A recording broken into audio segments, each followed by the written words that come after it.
Ocala man is behind bars for possessing more than 1 ton of printed child pornography.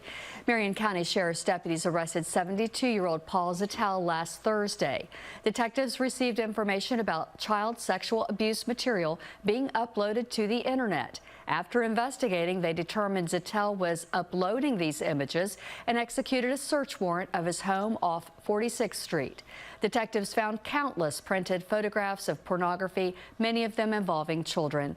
These images were stacked and arranged into large boxes around Zattel's room and office. Along with the printed images, detectives also seized a computer and a digital storage device.